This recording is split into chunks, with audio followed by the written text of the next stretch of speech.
자, 오늘은 우리 9월 첫 주 하나님의 말씀, 하나님의 영이 함께 있는 자라는 말씀을 가지고 증거하고자 합니다.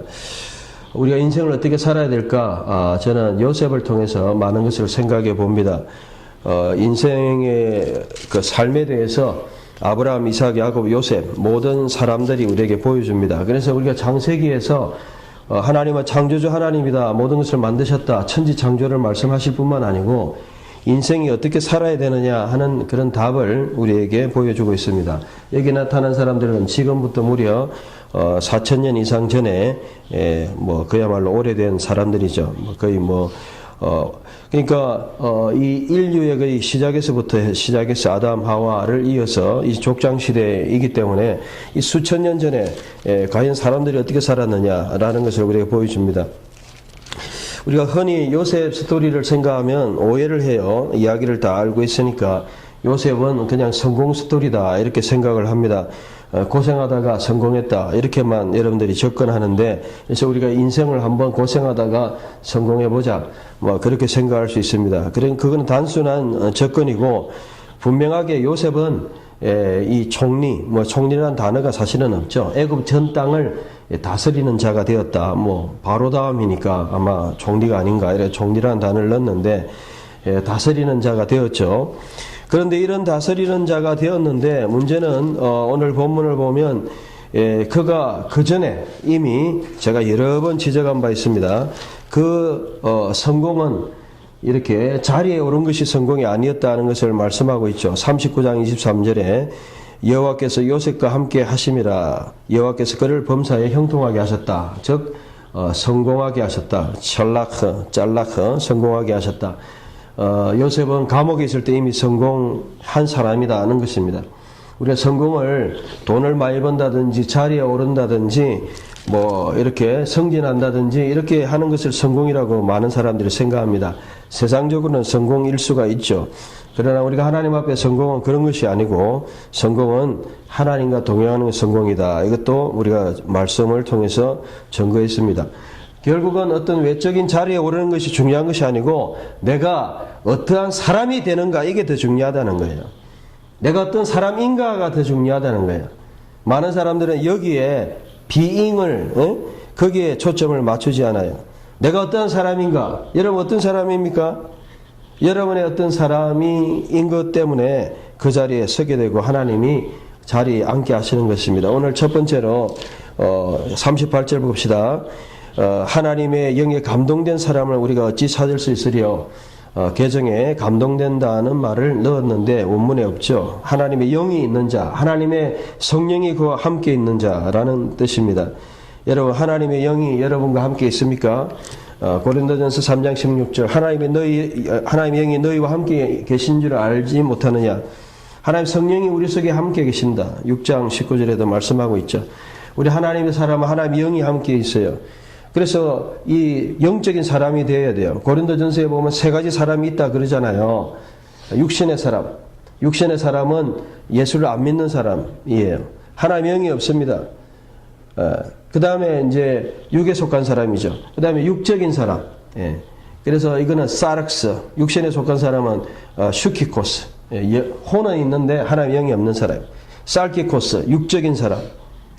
그리고 또 영적인 사람, 포뉴마티코스. 그래서 우리가 고린도전서의 세 가지 사람을 이야기하고 있습니다. 크게는 안 믿는 사람, 믿는 사람.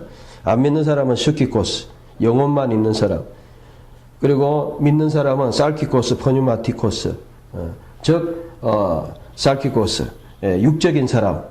하나님 믿는다 하면서도 아직도 영적인 것을 하나님의 영에 사로잡히지 못하고 자신의 욕심과 자신의 뜻을 추구하는 사람, 이런 사람을 살키코스, 육적인 사람이다. 성경에 말하고 있어요.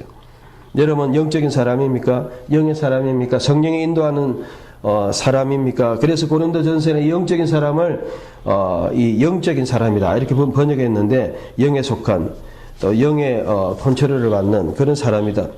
바로 요셉이 그런 사람입니다.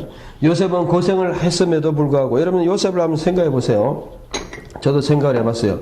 요셉이 17세에 팔려가가지고 30세에 이제 총리, 다스리는 자가 되었는데 13년 이상 고생했죠. 생각해 보면 감옥에 거의 있었죠. 팔려가 종으로 있었고, 그 다음에 또 누명을 쓰고 감옥에 있었고, 그야말로 인생이 참 열심히 살았지만 결과가 없었어요. 외적인 결과가. 그러나 하나님은 성공하게 하셨고, 하나님 함께 하셨어요. 그래서 요셉이 이제 그 7년 동안 총리가 되고, 풍년 다음에 이제,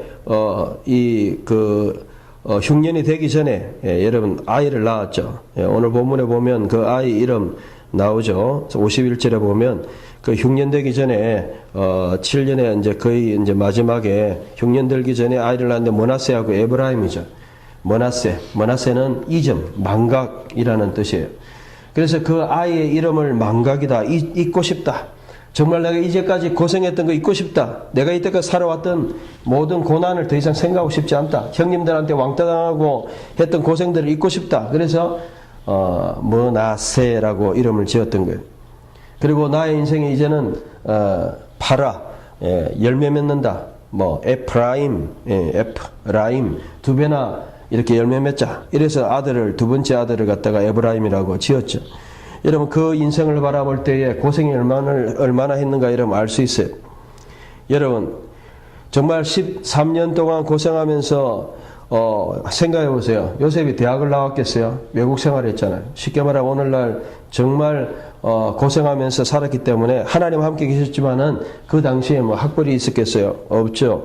뭔가 대단한 경력이 있었겠습니까? 없습니다. 감옥에 들어갔던 거하고, 감옥에서 열심히 일한 거하고, 누명을 쓰고, 그야말로 밑바닥에서 살았던, 오늘날 치자면 그런 사회에 소외된 자리에서 있었던 것밖에 없어요. 그래서 이러한 세월을 보내고 하나님이 때가 되면서 그야말로 하나님이 그를 높이셨는데, 바로 그가 하나님이 영이 함께 있어서 그랬어요. 여러분들은 하나님의 영이 함께 있어야 됩니다. 많은 것들은 하나님이 가르쳐서 되는 겁니다. 성경에도 보면 이 사도 바울도 누가 가르쳤느냐? 갈라디아서에 보면 그렇게 말씀하고 있죠. 사람으로 말미암은 게 아니에요. 그래서 갈라디아서 1장 1절에 보면 뭐라고 말씀하시느냐 하면 이렇게 말씀하시죠. 사람에게서 난 것도 아니고 사람으로 말미암은 것도 아니고. 여러분, 많은 일들을 사람이 가르쳐 주는 게 아니에요. 경력을 통해서 배우는 게 아닙니다. 물론 경험 있고 경력이 있으면 좋습니다. 그런데 목회를 배워서 하는 게 아니다. 어떤 사람은 그런 이야기를 합니다. 하나님이 직접 함께해서 하는 거지 배워서 학을 배워가지고 꼭 되는 것은 아니다. 물론 학문이 필요 없다는 걸 이야기하는 건 아니죠. 여러분, 하나님이 영이 있어야 된다는 거예요. 하나님의 영이 있어야 된다. 그래서 오늘날 우리는 너무나 어떻게 준비하느냐 하면 스펙을 준비해요. 근데 요즘 우리나라도 이제 스펙을 인정 안 하잖아요. 스펙도 다 가리고 대학 나오고 이런. 그래서 오히려 나름대로 좋은 대학 나온 사람이 이게 오히려 우리에게 참 이 차별이다, 역차별이다. 그렇게 주장할 정도로. 그래 딱 그 사람이 가진 업무에 대한 어떤 실력만 평가하려고 하는 거잖아요. 그게 이제 공정한 사회로 가려고 하는 그런 우리의 현실인데 마찬가지입니다. 그런 시대가 있기 전에 너무나 스펙, 있는 거, 외적인 거, 학벌, 그 사람의 어떤 인격이나 품성이나 그 사람의 능력은 보지도 않고 무조건 외적인 것만 봤어요.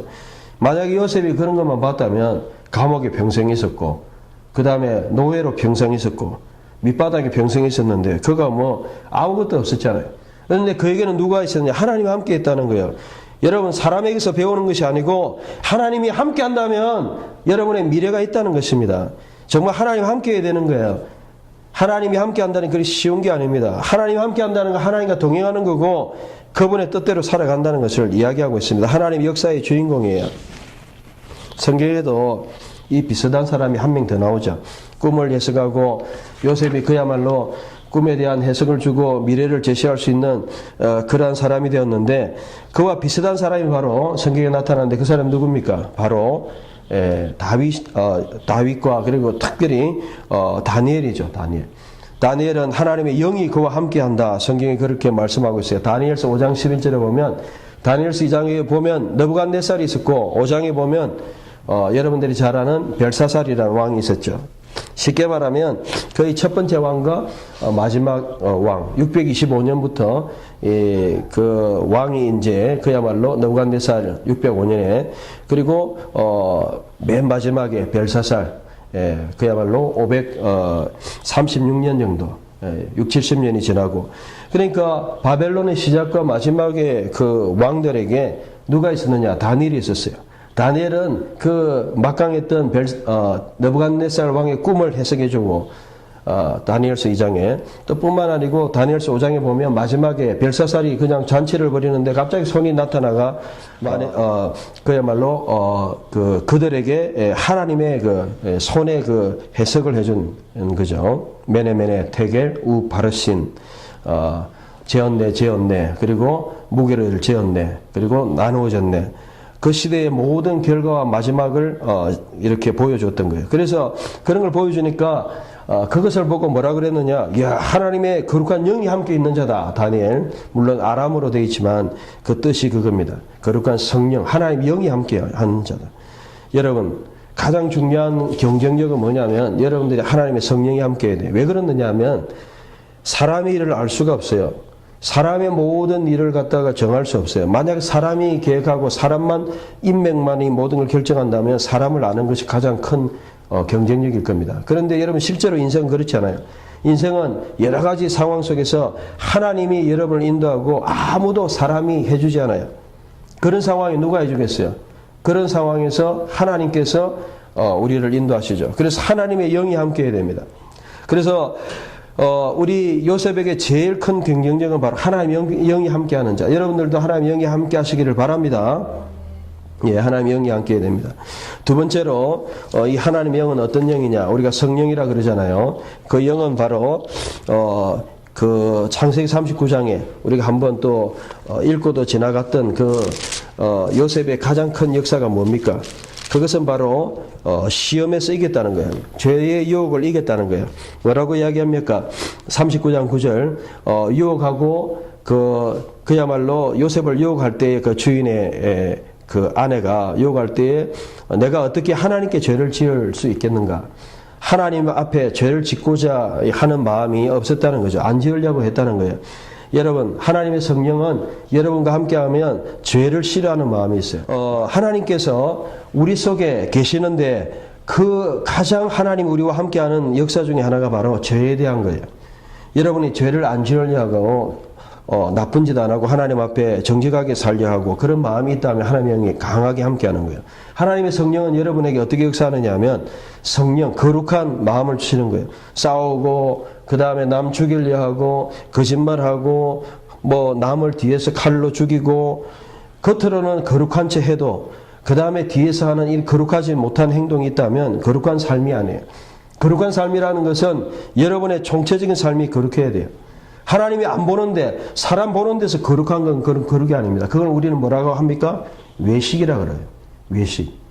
외식이라 그러고 그 영어를 히포크라시. 그래서 예수님이 이 서기관과 바리새인들아 히포크리트. 바리새인들은 외식했습니다. 오늘 많은 사람들이 외식합니다. 왜 그랬습니까? 없으니까 그래요. 거룩한 삶이 없으니까. 그러니까 성경책을 갖다가 가슴에 하고 옛날에 교회 갈 때요. 목사님들은 가슴에, 장로님들은 허리에, 집사님들은 이 밑에. 평신 뭐 그냥 이런 사람들은 없으면 성경책 안 갖고 다니고. 여러분, 뭐 이게 거룩의 이 척도가 아니에요. 이게 거룩의 척도는 뭐냐? 아무도 없는데 하나님 앞에서 어떻게 살아가느냐. 이게 척도다 말이에요. 하나님 앞에서 내가 어떻게 죄를 짓겠느냐. 여러분이 아무도 없는데 내가 거기서 어떻게 살아가느냐. 그게 여러분의 진짜 신앙이라는 거예요. 사람들이 볼 때 하는 거는 그는 형식적인 거고 신앙의 어떤 삶이죠.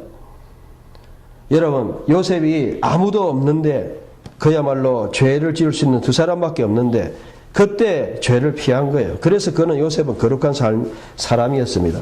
요셉은 바로 그래서 거룩한 하나님이 그와 함께 하셨습니다. 오늘 많은 사람들이 외식을 거룩이라고 착각해요. 교회 가서 기도하고 형식을 취하고 그게 나쁜 게 아닙니다. 그게 내면에만 있으면 돼요. 그게 아무도 없을 때 그렇게 하면 돼요. 내가 여기서 보이는 행동 이상으로 진실하게 거룩하게 살면 돼요. 그러면 거룩한 사람이에요. 그런데 문제는 뭐냐? 외식하는 행동 거기에 끝나고 그것이 그 사람의 전부고 그리고 오히려 겉으로는 그냥 이렇게 하고 뒤에서 그냥 남들 죽이고 욕하고 악한 짓 하고 그거는 거룩한 삶이 아니에요. 외식입니다. 다시 이야기하지만. 여러분, 하나님은 사람을 자리에 올리실 수도 있습니다. 그러나 그 자리에서 나쁜 짓을 할 때 비참한 경우 감옥에 가고 우리나라 역사가 보여주잖아요. 대통령 자리에 올랐지만은 나쁜 짓을 했을 때 결국 감옥 가고 뭐 역사가 보여주지 않습니까? 여러분, 거룩한 삶, 바른 삶, 하나님 앞에 살아가는 그게 중요한 겁니다. 어떻게 살아야 되느냐? 이 성경은 정확하게 보여주는 거예요. 요셉이 죄를 지었다면 그는 하나님의 일을 망쳤을 것입니다. 그리고 그는 하나님의 일꾼으로서 그 시대를 감당하는 자가 되지 못했을 거예요. 오늘 우리가 하나님의 성령과 동행한다면 가장 중요한 현상은 뭐냐면 어떤 자리에 있는 그런 것이 아니고, 요셉은 감옥에 있었지만 거룩하게 살았어요. 어떤 자리에 있는 거는 그거는 하나님의 어떤 일을 위해서 자리에 있을 수도 있고 감옥에 있을 수도 있고, 그게 중요한 게 아니에요. 요셉 스토리를 뭐 성공 스토리로 해가지고 그냥 자리에 오르고 마지막에 뭐 국무총리 되는 비법으로 그냥 성경에 읽어서는 안 된다는 말이에요. 그 사람은 하나님과 동행하는 사람이었고 그 사람은 거룩한 사람이었다. 여러분, 정말 거룩한 사람이냐? 하나님 앞에 아무도 보이지 않는 그때에 어떻게 살아가느냐? 하나님 앞에 어떻게 살아가느냐? 그게 여러분의 진정한 거룩이고 그게 여러분의 성결한 삶입니다. 이 삶이 이게 정말 갖춰져야 돼요. 오늘날 그렇지 못한 사람들이 너무 많아요. 너무나 외식을 많이 해요. 너무나 형식을 따집니다. 우리는 그런 외식을 버려야 됩니다.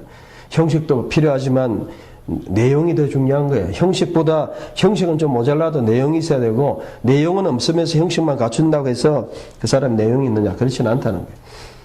오늘 세 번째 말씀을 봅시다. 세 번째 보면 이 요셉은 준비된 자였어요. 여러분 보세요. 41장에 보면 요셉에게 정말 이 바로가 깜짝 놀랐어요. 어떻게 놀랐습니까? 그 본문을 한번 잘 한번 보십시오. 자, 본문을 41장 39절, 39절만 여러분들이 한번 같이 읽읍시다. 정말 내와 같이 명철하다, 분별한다, 나본, 그리고 지혜 있는 자. 분별할 줄 알고 지혜 있는 자가 없다. 깜짝 놀랐어요.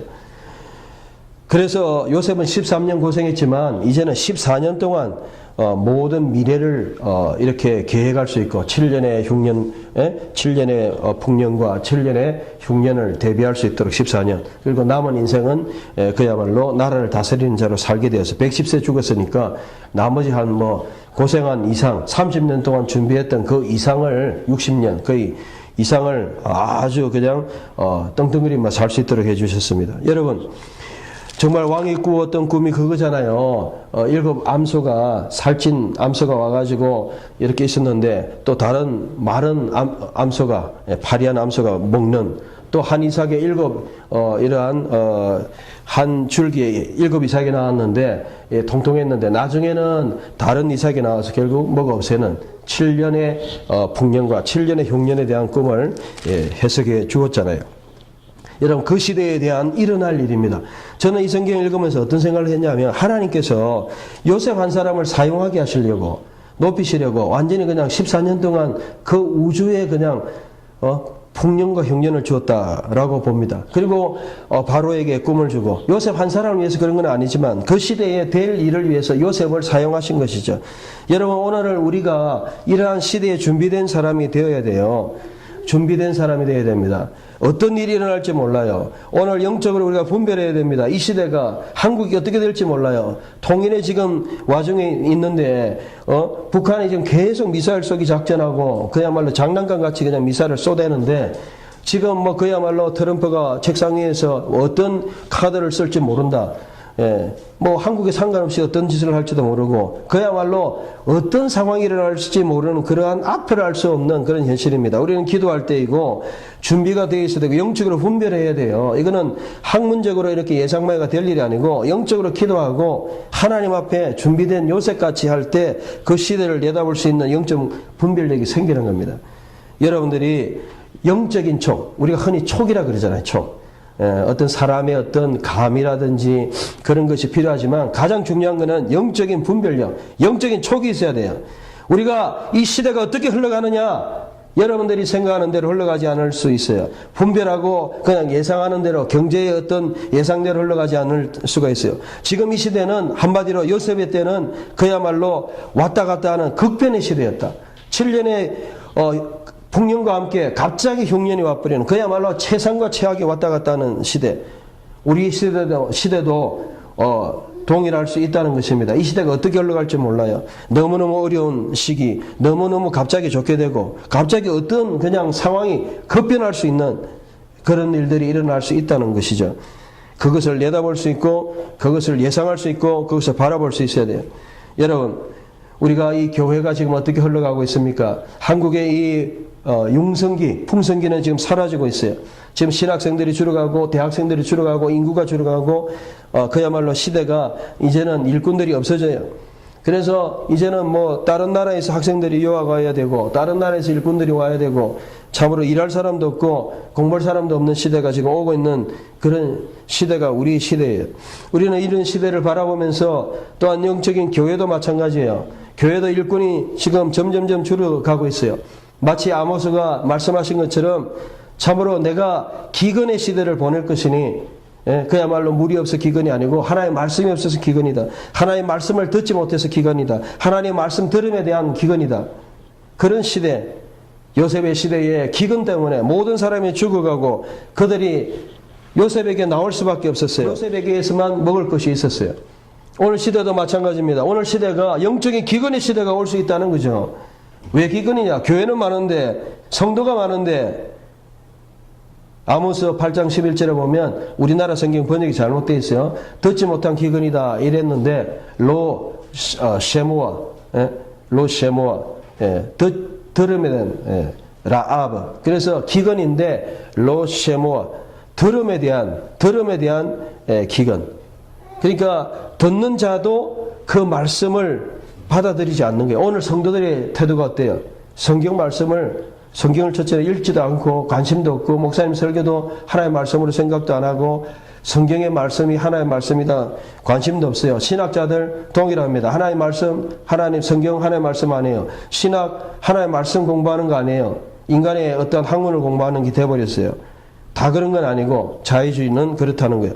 그렇다면 결국 하나님의 말씀에 대한 기기려움이 없다는 거예요. 영적인 기근의 시대가 왔다는 거예요. 하나님의 말씀이 분명히 하나님의 말씀이고 요한복음 1장에 태초 하나님이 말씀하셨고 이 말씀이 하나님이고 이 말씀이 하나님과 함께 하셨고 이 말씀이 하나님이라고 하는데 이 말씀이 이 성경이 하나님이라고 하는데 이것이 신학의 기본이라고 하는데 말씀에서 신학이 나온다고 하는데 말씀에 관심이 없어요. 말씀의 원문에 관심이 없어요. 말씀의 원래 뜻에 관심이 없어요. 성경에 대해서 관심이 없어요.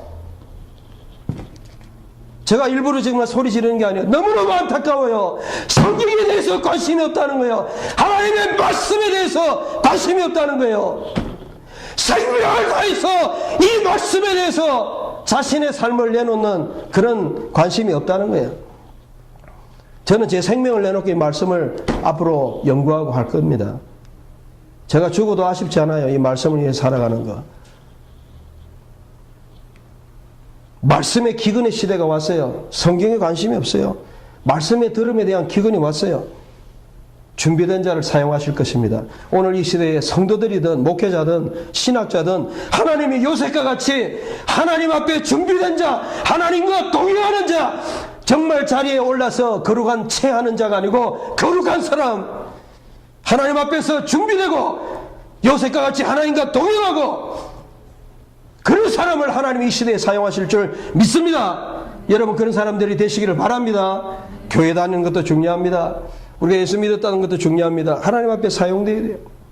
저는 요셉을 보면서 너무너무 안타까워요. 오늘 이 시대가 그런 시대구나. 오늘 패러다임이 비슷하게 가는구나. 내가 말씀을 가지고 있어야지. 내가 하나님의 말씀을 귀를 기울여서 여기에 답이 다 있다. 말씀이 다다. 말씀이 하나님이고 하나님 말씀에서 하나님이 다 말씀하셨고 이 말씀에 그냥 생명 다해서 하나님 뜻을 찾아야 되겠다. 여기서 조직신학을 세우고 여기서 성경신학을 세우고 여기서 우리의 삶의 모든 원리를 찾고 여기서 무릎 꿇고 하나님 앞에 내 백성이 역대하 7장 14절에 겸비하여 가나 무릎을 꿇고 그 다음에 겸손하고 겸비하여 기도하고 하나님 찾으면 히트팔레를 기도하고 다라시 찾으면 그러면 하나님 돌이키고 그러면 하나님 듣고 하늘에서 응답해 주신다고 말씀하고 있지 않습니까? 오늘 우리는 이러한 이 시대에 하나님 앞에 간절하게 회개하고 정말 요셉과 같이 사용되는 여러분 되시기를 바랍니다. 저는 이 요셉 스토리를 보면서 내가 어떻게 살아야 될 것인가? 우리 인생을 어떻게 살아야 될 것인가? 요셉 한 사람이 그냥 고생하다가 성공한 그냥 그런 것을 이야기하는 것이 아니고 정말 오늘 한 사람을 통해서 그 시대를 일으킨 것처럼 우리가 이 시대를 일으키는 그러한 하나님의 사람으로서 살아갈 수 있는 그런 여러분들이 다 되시고 또 그러한 성도들, 그러한 목회자, 그런 신학자, 그런 모든 우리 백성들이 되시기를 주의 이름으로 축원합니다. 예, 기도합시다.